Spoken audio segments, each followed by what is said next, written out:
Rama and his team are said to have built this bridge over the seas to Lanka. Only if Rama is historical, then can this bridge be man-made.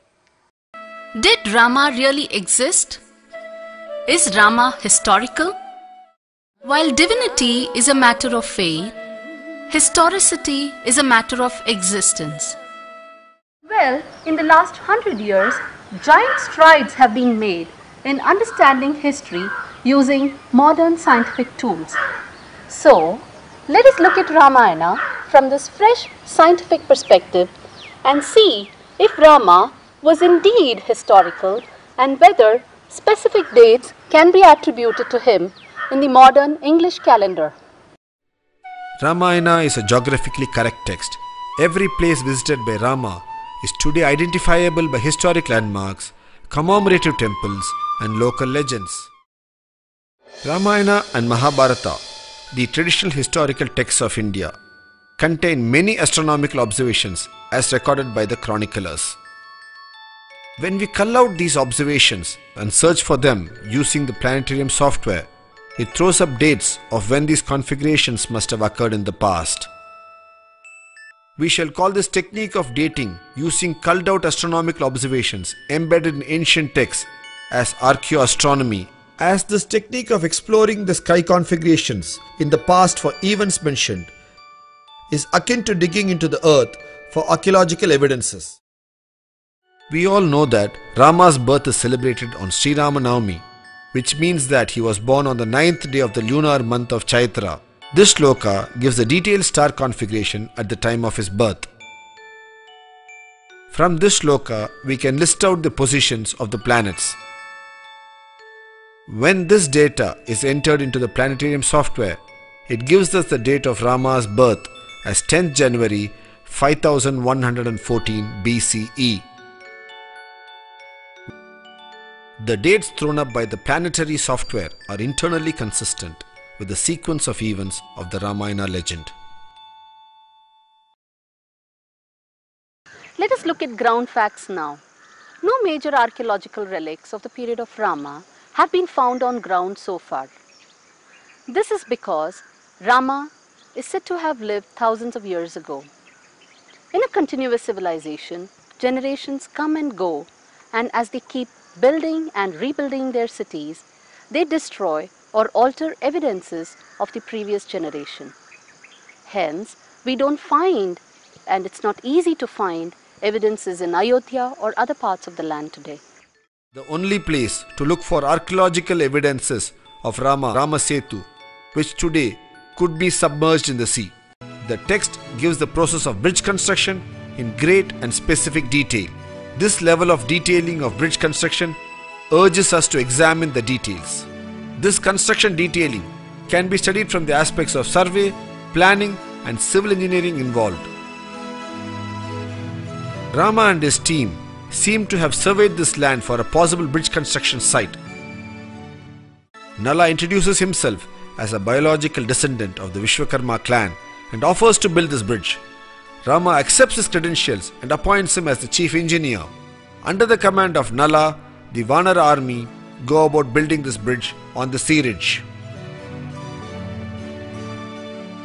Let us examine the civil engineering techniques employed in this bridge construction.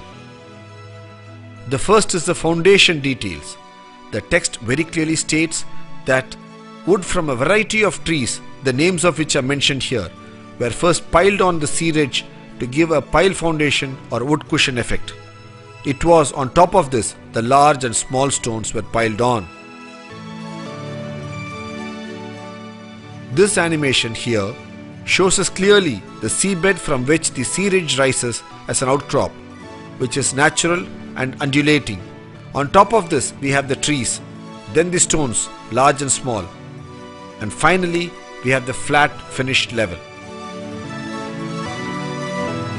Even to this day, the remnants of the bridge have this flat finished level. Due to the passage of time of many millennia, sand has accumulated over the structure, and what we are able to see now is mainly sandbars and shoals. If we carefully shovel away the accumulated sand, we are certain to see the layers of the bridge construction. In the bottom layer, the wood used by the Vanara for the foundation would certainly be there.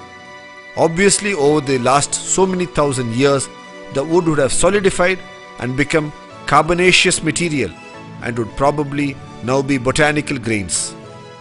The text then speaks of the Vanara holding ropes on both sides of the bridge being constructed and the wood and the stones being piled between them. The text clearly mentions that the Vanara held ropes for many yojana to build the bridge in proper linear alignment. From this description, it is clear that it was not just random throwing of stones, but a planned effort which took into consideration the concept of linear alignment, which is even today evident from the aerial photograph of the bridge. The distances they covered each day is also mentioned in the text. In the text, it's explicitly mentioned that the total length of the bridge was 100 yojana in length and 10 yojana in width. This is a 10:1 ratio. Today, at actual site conditions, the Ramasethu or Adams Bridge measures to 35 kilometers in length by 3.5 kilometers in width. This is also a 10:1 ratio. After the victorious battle with Ravana, while returning with Sita to Ayodhya in the Pushpak Vimana, they fly over this bridge. Rama then points this bridge to Sita and states as to how difficult it was for them to construct and how it was only Nala, the engineer par excellence, who could execute it, and Rama calls it Nalasethu. When did this Nalasethu come to be called Adams Bridge? The bridge was originally called Nalasethu, as we have seen. Later the people, out of their admiration and veneration for Rama, started calling it Ramasethu, and later it also got the name Setu Bandha, that which joins two lands. This has been a walking bridge for many millennia. During the course of its early usage, one of the early Islamic religious leaders of Sri Lanka walked over this bridge and reached Lanka to do penance there. Since he was the early Islamic man, he was called Adam by the Sri Lankan Muslims.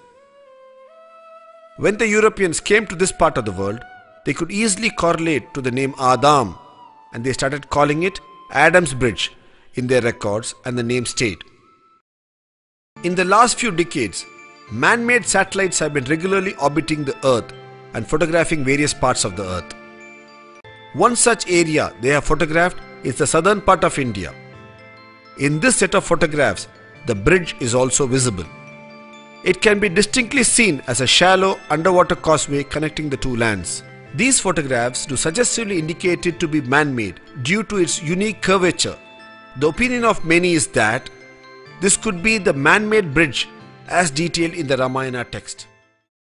Over the last few minutes, we have seen with a certain clarity and a detailed understanding how this bridge is a civil engineering marvel as explained in the text, a man-made accretion over a natural sea ridge. Today, on an average, this causeway is about 2 meters below water. When this bridge was built, it must have been at least about 1 meter above the then water level.